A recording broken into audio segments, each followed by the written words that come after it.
Mesdames, Messieurs, merci de rester fidèles au programme de ITV. C'est parti pour le journal. Dans l'actualité, ce soir, c'est officiel. Ce 12 novembre marque le début de l'année scolaire 2020-2021. Les élèves ont repris le chemin des écoles. La fausse note, le concept Ubitei Dangitei qui n'a pas été respecté dans certains établissements. La raison des soucis administratifs. Pendant ce temps, lutte contre les inondations, le rapport sur le plan décennal a été remis au président de l'Assemblée nationale. Moustapha Niasse va se charger de mettre le document sur la table du chef de l'État Macky Sall lundi prochain. Ce rapport sera rendu public le même jour. Une autre lutte enclenchée au Sénégal, c'est celle contre l'immigration clandestine. Le maire de Dunga Lao, par ailleurs administrateur du Grand Théâtre de Dakar, Kessi Bousso, s'engage et initie le festival Fila, où objectif donner une visibilité à plus de 70 groupes de rap de sa localité. Voilà pour les titres. Le développement, c'est juste après ceci.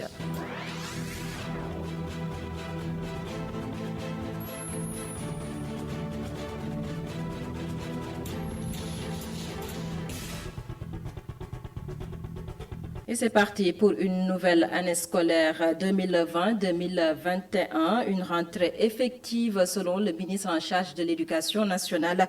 Mamadou Talla soutient que malgré la pandémie du coronavirus, le concept Ubitei Djangtei est bien possible. Il s'est rendu dans quelques établissements à Dakar. C'était en compagnie d'Adama Sara.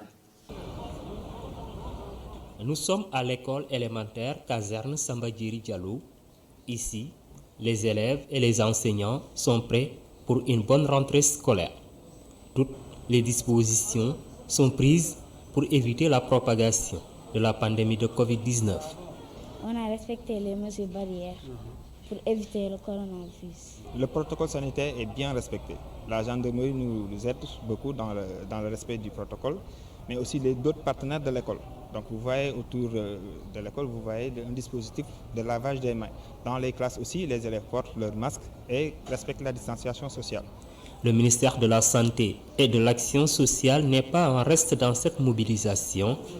Le directeur du service de l'éducation nationale et de l'information pour la santé se dit confiant. La répétition elle est pédagogique. Certes, depuis janvier 2020, nous sommes en train de sensibiliser, mais ça ne suffit pas. Il faut continuer. Et les élèves constituent un important relais. Il est important de venir rappeler effectivement ces gestes barrières. Et certes, la pandémie est en train de régresser dans notre pays, mais ça ne signifie pas baisser les bras. Nous devrons continuer quand même à observer ces gestes barrières. Au terme de sa visite, qu'il a conduit dans 3 établissements scolaires, le ministre de l'Éducation nationale se dit rassuré. Nous venons de faire une tournée dans l'académie de Dakar, dans la région de Dakar, où nous avons constaté dans une école privée et dans 2 écoles publiques que les élèves étaient présents, que le matériel était présent également, les enseignants étaient présents et nous avons vu que les cours ont démarré.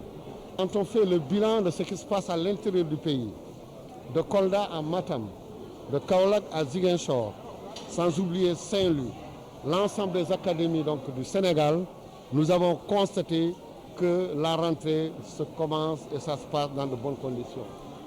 L'élan, les dispositions qui avaient été prises, nous allons les maintenir parce que la pandémie elle est encore là. C'est ce qui fait que nous avons eu un nouveau protocole. Un nouveau protocole allégé, oui, parce qu'un protocole sanitaire est dynamique, mais un protocole qui va être respecté à l'échelle nationale. La rentrée scolaire 2020-2021 est effective sur toute l'étendue du territoire national. Ils sont au total 4 millions d'élèves et enseignants à regagner les salles de classe.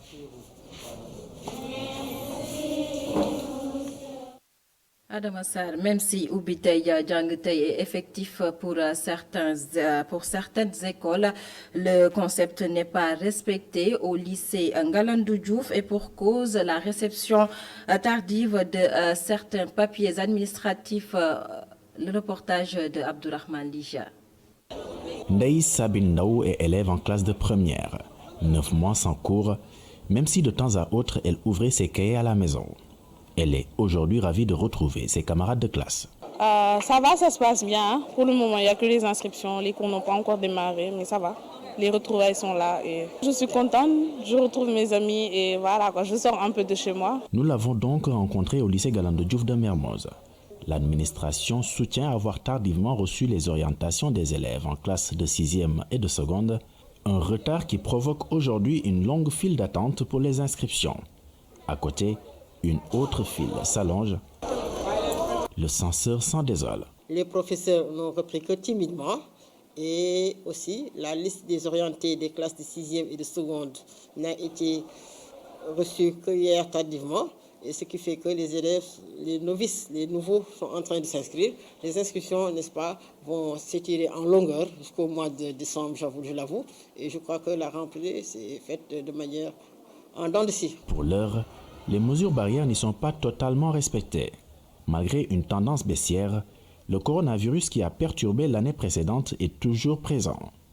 Mais Rokhaya Diao constate la présence d'un autre facteur d'instabilité. Les syndicats commencent à tirer à boulet rouge sur le gouvernement et je crois que si les conditions ne sont pas trop satisfaites vu le contexte difficile de la Covid-19, là je crois qu'ils pourraient reprendre le chemin de la grève. Mais là aussi on reste sceptique. Contrairement à cet établissement du moyen secondaire, à l'école élémentaire Nafissatou, le concept Obitei Djangetei est respecté, tout comme les mesures barrières. Gérer l'école, requiert la participation de tous.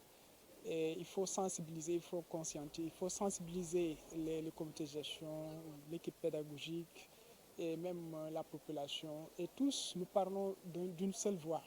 Quand je convoque, même pendant les vacances, tout le monde est là. Donc à partir de là, c'est comme ça que nous sommes arrivés à respecter le concept Obitei Djangetei. Une école qui a noté la visite d'une Badianougor aux marraines de quartier et de la présidente du conseil de quartier. Un passage pour soutenir le personnel enseignant et administratif pour une reprise dans les meilleures conditions.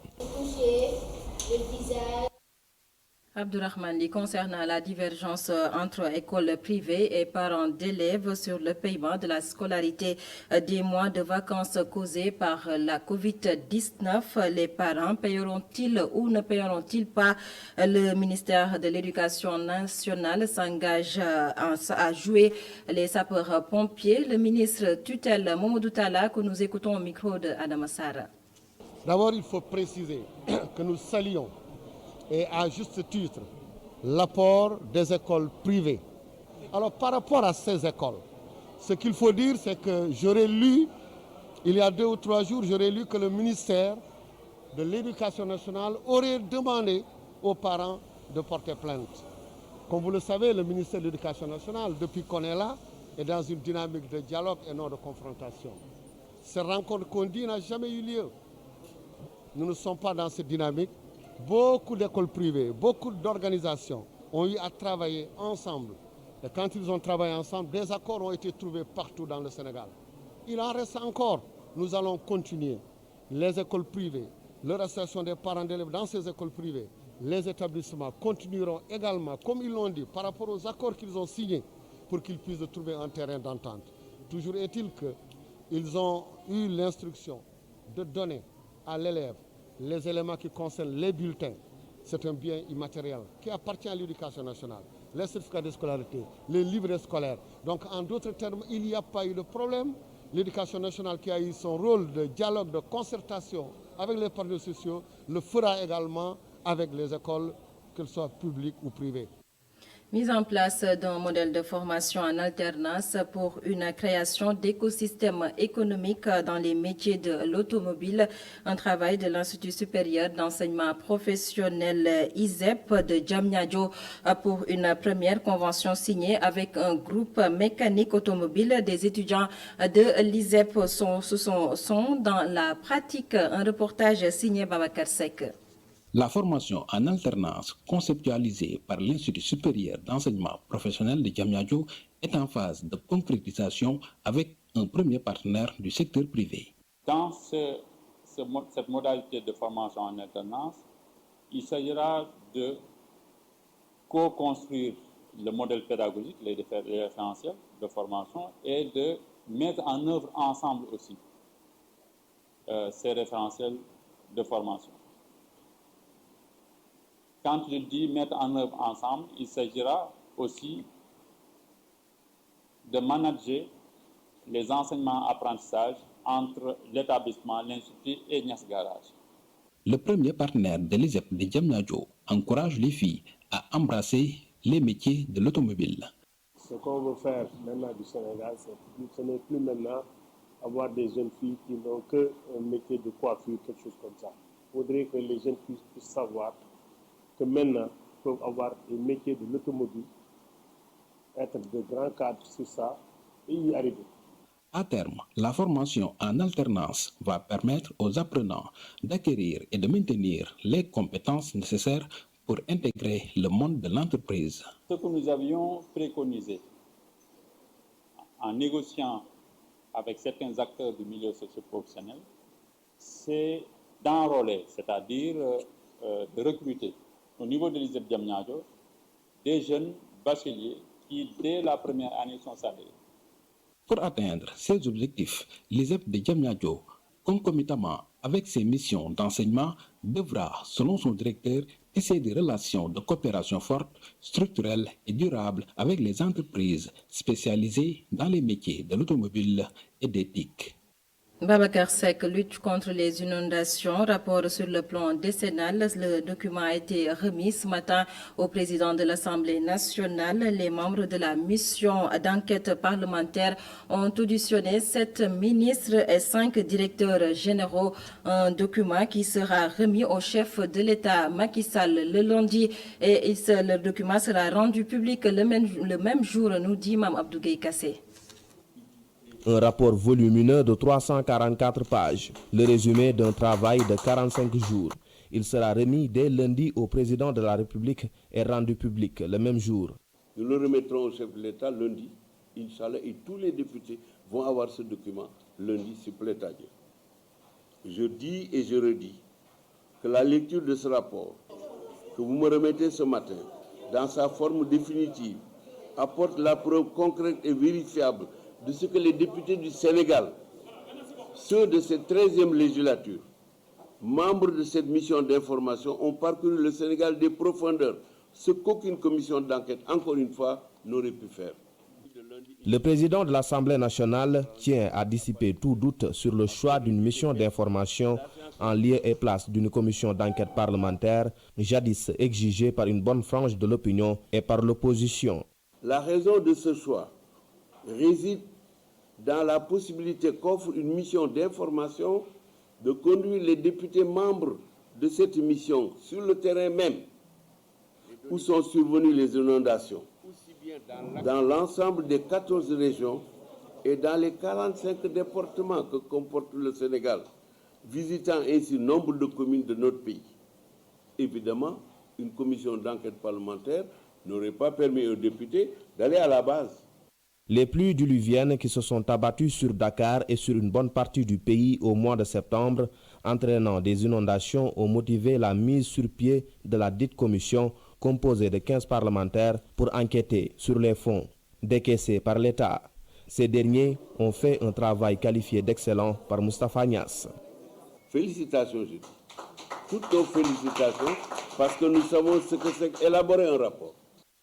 Mme Abdou Gueye Kassé, toujours sur ce rapport, Théodore Chérif Monté note une absence d'équité concernant le processus de la lutte contre les inondations. Nous l'écoutons au micro de Mme Abdou Gueye Kassé. Nous avons, au cours des auditions, reçu 7 ministres et 5 directeurs généraux. La conclusion a été qu'il y a un certain nombre de constats que nous avons fait. Nous avons fait de façon synthétique 19 constats et nous avons fait 16 recommandations. Ce plan, c'était un plan qui était axé sur plusieurs volets. Donc, il y a le volet gestion des eaux pluviales, mais il y a aussi le volet restructuration urbaine. Le volet restructuration urbaine n'a pas été très bien pris en charge dans le plan. Et donc, l'une des fortes recommandations de la mission est que ce plan puisse être reconduit, parce que nous sommes à 2 ans de la fin du plan, mais l'exécution n'est pas parfaite. Il manque beaucoup de choses, il manque des réalisations. Vous verrez que quasiment 70% des réalisations sont limité à Dakar et à sa banlieue. Donc il faudra très certainement qu'on puisse reconduire ce plan pour faire de l'équité territoriale et toucher la totalité des régions du Sénégal. Alors nous sommes une mission d'information. Nous recueillons des informations et nous le mettons à la disposition des députés. Ce que nous avons fait au cours de l'audition du ministre de l'Eau et de l'Assainissement, nous avons recueilli l'ensemble des dépenses et l'ensemble du budget, le budget et l'ensemble des dépenses qui ont été faites. Vous le trouverez dans le rapport. Nous avons aussi récupéré toute la documentation au niveau de la Direction générale du budget du Sénégal pour pouvoir faire la comparaison des chiffres. Là aussi, quand vous regardez le rapport, vous le verrez. Rubrique par rubrique, nous avons mis les dépenses et ce qui a été prévu et le total. Direction Kolda, sur place, colère des professionnels des carrières d'extraction de sable et pour cause, ils sont en chômage technique depuis plus de 6 mois. Un reportage de Seydou Diatta. Cela fait presque 6 mois que les ouvriers ont rangé leurs pelles et passent les journées à se tourner les pouces, tout comme les camionneurs qui ont garé leurs engins. La cause, le service régional des mines et de la géologie a suspendu toute extraction de sable dans les carrières jusqu'à nouvel ordre. Du côté des professionnels du secteur, la décision passe mal. Nous sommes à l'arrêt, on ne travaille pas, rien ne fonctionne à Kolda. Tous les agrégats du bâtiment, le ciment, le fer, sont tributaires du sable. Pourquoi nous ne pouvons pas travailler à Kolda normalement? Nous payons, nous investissons de l'argent dans ce secteur. Les camions, il y en a qui coûtent près de 20 millions, voire même plus. Vous allez, vous prenez de l'argent à la banque, vous êtes incapable de rembourser parce que tout simplement, on vous refuse de travailler. Donc on nous donne une autorisation temporaire d'exploiter les carrières. Dans une région telle qu'Kolda, avec peu d'opportunités, les activités d'extraction de sable constituent un véritable réceptacle des jeunes et autres responsables de famille. Nous avons près de 50 camions qui sont dans les carrières de Kolda. Et chaque camion emploie près de 5 personnes, sans compter le carburant qu'on utilise, sans compter les activités qui sont reliées au sable. On ne peut pas interdire les voyages clandestins sans promouvoir l'emploi au niveau local. Le transport du sable, c'est l'épine dorsale de l'emploi. On nous parle de plus de 400 personnes qui sont mortes dans le cadre de l'immigration clandestine, donc c'est trop. Les autorités régionales des services des mines et de la géologie promettent d'apporter des éléments de réponse aux questionnements des acteurs du secteur dans les prochains jours, conformément à la législation en vigueur. Recrudescence de la violence, l'immigration clandestine, le taux de chômage élevé, le service civique national peut-il être un remède à ces maux? Oui, rétorque le colonel à la retraite Antoine Wardini. Nous l'écoutons au micro de ITV. J'appelle à une révision du statut et une mise à disposition de beaucoup plus de moyens pour régler le problème des jeunes Sénégalais comme l'attendent les autorités. Je suis sûr et certain que les services civiques nationaux peuvent faire un excellent boulot au Sénégal. C'est comme l'agence d'assistance à la sécurité de proximité, qui est également un service de volontariat. Ils peuvent faire un excellent boulot pour le Sénégal, pour la jeunesse sénégalaise, et régler les problèmes du chômage, de l'oisiveté, contrer les tentatives d'embauche ou bien de recrutement dans les branches djihadistes, le terrorisme, etc.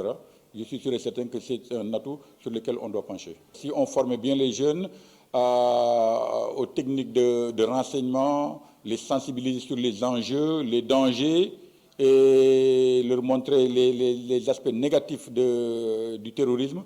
Je crois que si les enfants sont bien sensibilisés, si la population même en général est bien sensibilisée, on pourrait faire beaucoup de choses contre le terrorisme au Sénégal. À présent, on fait le tour dans quelques quartiers de Dakar. C'est pour parler de bâtiments qui menacent ruine, un défaut d'entretien ou de construction. Dans tous les cas, le danger est permanent. Le constat est fait par Aïssatou Diak.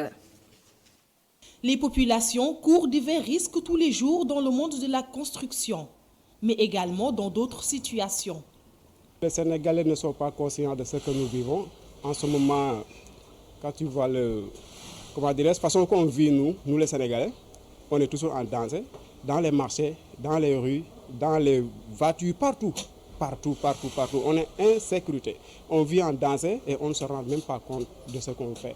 Souvent, tu vois les gens qui construisent quelque part, très en haut, on fait comme on veut, on fait comme si rien n'était. L'État réagit au dernier moment. Ce monsieur confie que c'est de la faute des citoyens, mais également du gouvernement.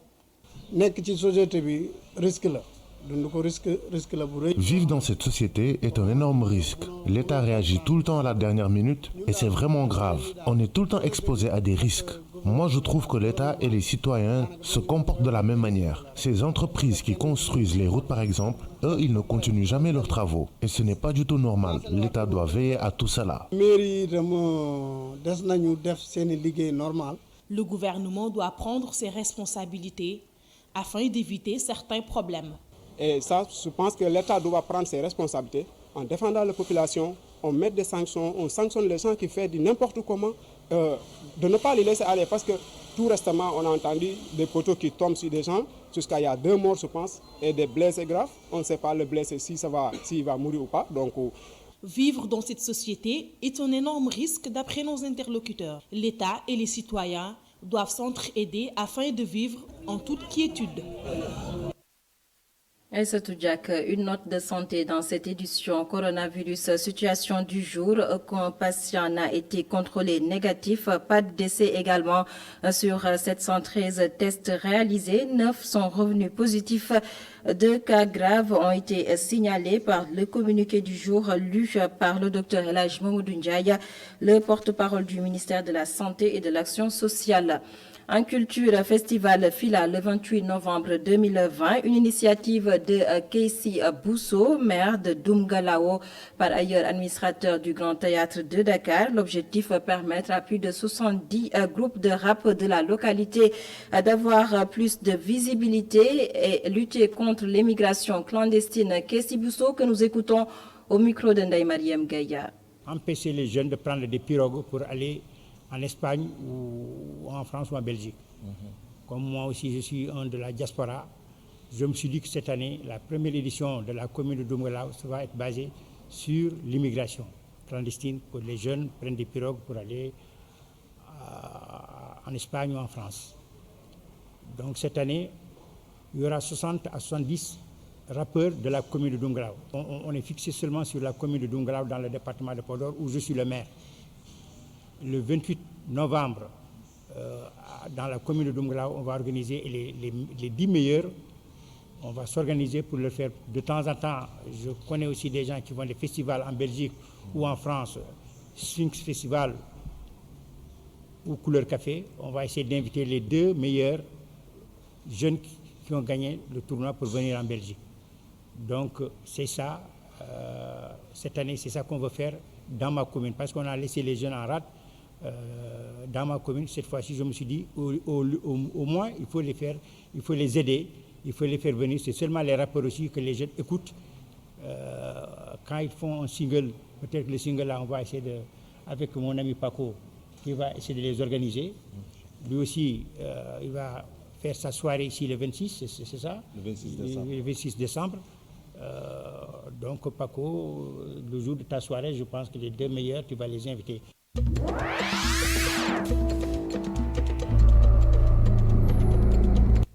L'actualité internationale, décès de l'ancien président ghanéen, Djeria Rawlings, est décédé aujourd'hui à l'âge de 73 ans. Il avait dirigé le pays, le Ghana, de 1981 à 2001.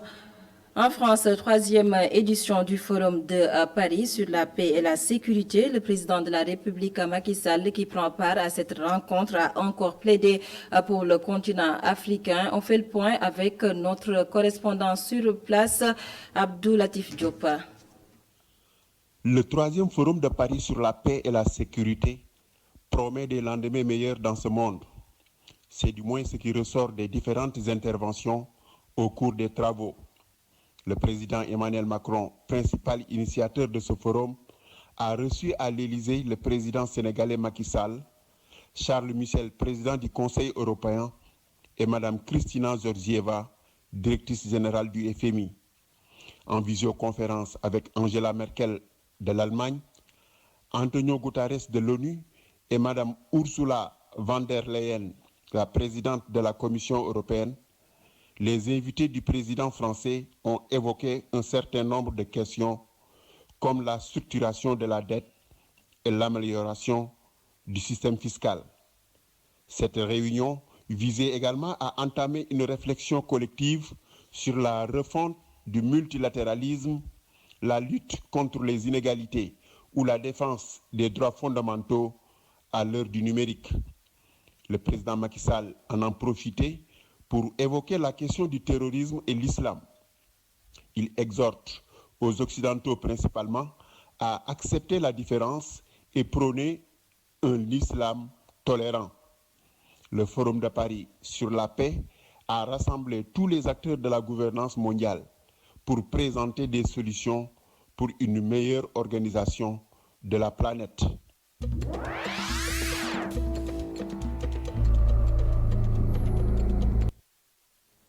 Et voilà, c'est la fin de cette édition. Merci de nous avoir suivis. Tout de suite, la suite de votre bloc d'information. La totale, c'est avec El Hadj Malick Cissé. Passez d'excellents moments en compagnie de nos programmes sur ITV.